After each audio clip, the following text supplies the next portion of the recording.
विजयादशमी पर संतों की अदालत में दंडाधिकारी बने नजर आए सीएम योगी आदित्यनाथ। पारंपरिक कार्यक्रम में लिया हिस्सा।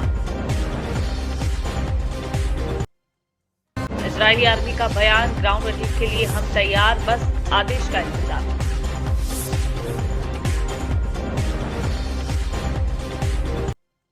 डिप्टी कलेक्टर बांगरे का चुनाव लड़ने का रास्ता साफ, सरकार ने मंजूर किया इस्तीफा।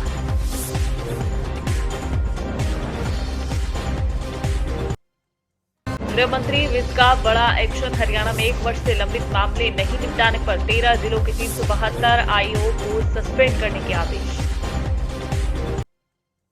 केजरीवाल का भाजपा सरकार पर तीखा हमला, बोले भाजपा को हराना ही सबसे बड़ी देशभक्ति।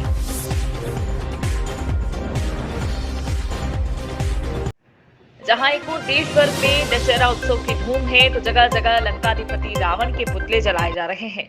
लेकिन मध्य प्रदेश के मंदसौर जिले में रावण को पूजा जा रहा है। जी हां, ये सुनकर आप हैरान जरूर होंगे, लेकिन हम आपको ये पूरी स्पेशल रिपोर्ट दिखाएंगे। जैसा कि आप टीवी स्क्रीन पर इस वक्त देख पा रहे हैं, मंदसौर के खानपुरा इलाके में रावण की बड़ी विशाल प्रतिमा स्थापित है। यहाँ सैकड़ों वर्षों से रावण को पूजने की परंपरा है।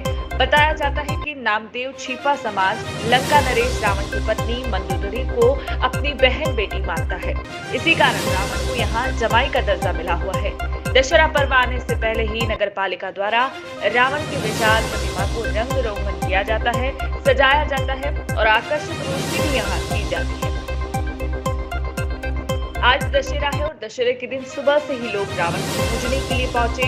ढोल नगाड़ों के साथ विधिवत रूप से रावण की पूजा अर्चना की, दशहरा पर्व मनाया और लोगों को यह दशहरा पर्व मनाने का निमंत्रण भी दिया जाता है। यहाँ रावण का पुतला नहीं जलता, बल्कि उनके प्रतीकात्मक स्वरूप का वध किया जाता है।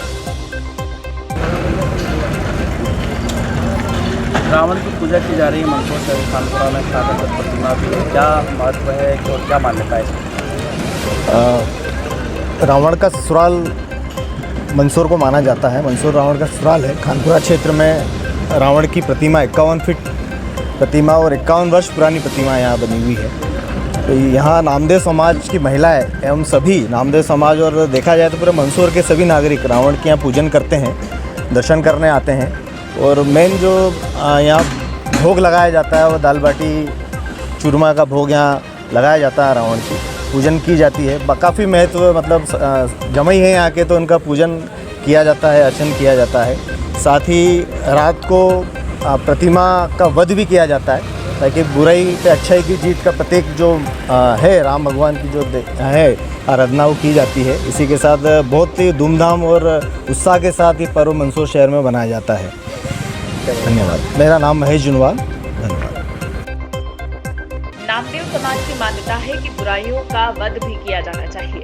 रावण एक महान विद्वान थे, इसी कारण उनकी पूजा भी यहाँ की जाती है। रावण को यहाँ जमाई का दर्जा मिला है, इसी कारण महिलाएं घूंघट लेकर रावण के सामने निकलती हैं। न सिर्फ यहाँ पर रावण को पूजा जाता है, बल्कि रावण के पैर में लाल धागा, जिसे यहाँ पर लच्छा कहा जाता है, उसे बांधने से कई असाध्य रोग भी दूर होते हैं, ऐसी मान्यता है। मंदसौर के खानपुर इलाके में रहने वाले नामदेव छिपा समाज के लोगों का मानना है कि हमारे पूर्वज राजस्थान से यहाँ आए हुए हैं। जहाँ पर हमारे पूर्वज रहते थे, वहाँ पर वे पहले से ही मंदोदरी को अपनी बहन बेटी मानते थे। इसी कारण लंकाधिपति रावण हमारे जमाई हैं। मंदसौर क्षेत्र में आने के बाद भी हम इस परंपरा का निर्वहन कर रहे हैं। बताया जाता है कि राजस्थान के जोधपुर के मंडोर में मंदोदरी का पीहर था। वहीं पर लंकाधिपति रावण ने मंदोदरी के साथ 7 फेरे लिए थे। इसी वजह से रावण को यहाँ पर दामाद के रूप में पूजा जाता है। लोगों का रावण के प्रति अनोखी आस्था देखते ही इन तस्वीरों में बनती है। देश भर में भले ही रावण के पुतले जलाए जा रहे हों, लेकिन मंदसौर में रावण का बड़ा सम्मान है। न सिर्फ लोग रावण को अपना जमाई मानते हैं, बल्कि उसे एक महान योद्धा, महान ज्ञानी भी मानते हैं। तो कई असाध्य रोगों का निदान करने वाले रावण के पैर में लाल डोरा बांधने से भी उनकी असाध्य बीमारियां दूर होती हैं, ऐसा उनका विश्वास है। आज देश भर में भले ही रावण के पुतले जलाए जा रहे हों, लेकिन मंदसौर की ये स्पेशल रिपोर्ट आप सभी के लिए खास तौर पर हमारे संवाददाता ललित शंकर धाकर ने तैयार की है। देखिए। सर, रावण की पूजा हो रही है। मंदसौर में क्योंकि मंदसौर यानी मंदोदरी, मंदोदरी यानी मंदसौर। अब मंदसौर है तो फिर रावण का ससुराल है। हम इस वक्त रावण के ससुराल में ही मौजूद हैं और रावण का ससुराल यानी मंदोदरी का मायका। अब सबसे बड़ी बात तो यह है कि नामदेव समाज की जो महिलाएं हैं, चूँकि रावण दामाद है तो फिर दामाद का जो रिवाज ऐसा है, मालवा क्षेत्र है, घूंघट प्रथा भी है। घूंघट प्रथा थी, लेकिन वर्तमान में भी जब रावण के सामने से महिलाएं निकलती है तो घूंघट डाल कर निकलती है। क्यों? क्योंकि दामाद का सम्मान किया जाता है। मालवा है तो फिर दाल और बाटी है, तो आप देखेंगे कि रावण के चरणों में बाटी चढ़ाई जाती है। क्यों? क्योंकि यहाँ पर दाल बाटी का ही भोजन, अगर मेहमान आते हैं तो दाल बाटी सबसे ज़्यादा प्रिय भोजन होता है। दाल बाटी के साथ में यहाँ पर भजिए हैं, पूड़ी है, और प्रसाद के रूप में यहाँ पर चने हैं, मिश्री है, सब कुछ है जो भगवान को अर्पण किया जाता है। वो सारी चीज़ें यहाँ पर उपलब्ध है, यानी फूल, माला, प्रसाद, अगरबत्ती, धूप, दीप, नैवेद्य सभी यहाँ पर चढ़ाया जाता है और बड़े मनोभाव के साथ।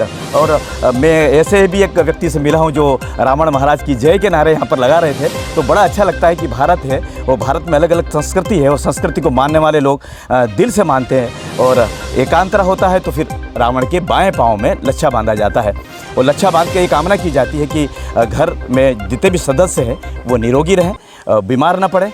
और यहाँ से लच्छा ले जाकर घर के द्वार पर भी लगाया जाता है ताकि घर में किसी प्रकार का रोग दोष बाधा नहीं आए, बीमार ना पड़े लोग। इसी भाव के साथ आकर यहाँ पर बड़ी संख्या में श्रद्धालु भक्तजन आते हैं, अपने छोटे छोटे बच्चों को लेकर आते हैं। और ऐसा नहीं कि नामदेव समाज के लोग आते हैं, नामदेव समाज के लोग तो आते ही हैं, साथ में अन्य समाज के व्यक्ति भी आकर यहाँ पर पूजा अर्चना करते हैं, आराधना करते हैं, उनसे प्रार्थना करते हैं रावण से। और ये पूजा अर्चना सिर्फ दशहरे के दिन ही की जाती है, वर्ष भर नहीं की जाती है, सिर्फ दशहरे के दिन यहाँ पर ये पूजा अर्चना की जाती है। और सबसे बड़ी बात है, रावण का दहन नहीं किया जाता है, फिर क्या किया जाता है? यहाँ पर वध किया जाता है, आंशिक रूप से वध किया जाता है। दहन कॉलेज ग्राउंड में किया जाता है। रावण दहन का मतलब जलाना और वध का मतलब आंशिक रूप से उसे चोट पहुँचाना। तो ये दोनों में फ़र्क है और बड़े श्रद्धा के साथ लोग यहाँ पर आ रहे हैं। हम भी यहाँ पर दर्शन करने के लिए आए थे, बड़ा अच्छा लगा। जब भी आप मंदसौर आए, मंदोदरी के शहर में आए, तो आप भी रावण महाराज के दर्शन करें। पक्की प्रतिमा है और 10 मुख हैं। तो 10 मुख कैसे हैं? 4 मुख इस तरफ है, 4 मुख इस तरफ है, बीच में एक मुख है, तो 4 और 4 8 एक 9। तो 10वां मुख ऊपर की तरफ आप देखेंगे तो गधे का मुख है। अब आप बोलेंगे गधे का मुख क्यों है? रावण की बुद्धि भ्रष्ट हो गई थी, सीता माता का अपहरण कर लिया था और सीता माता का अपहरण कर लिया था, बुद्धि भ्रष्ट हो गई थी, इसलिए वो गधे का मुख ऊपर लगाया जाता है। इसलिए कि कोई व्यक्ति अपना बुद्धि भ्रष्ट न करें। अगर बुद्धि भ्रष्ट होती है तो आपके दिमाग में अगर गधे की बुद्धि आ गई है तो आपका बुद्धि भ्रष्ट हो चुकी है, ऐसा माना जाता है। और यहाँ पर आप जब भी आएँ तो आप इस प्रतिमा के दर्शन अवश्य करें। और बाकी श्रद्धा, भक्ति, विश्वास देवताओं में भी है तो रावण की इस प्रतिमा में भी है। बहुत बहुत धन्यवाद।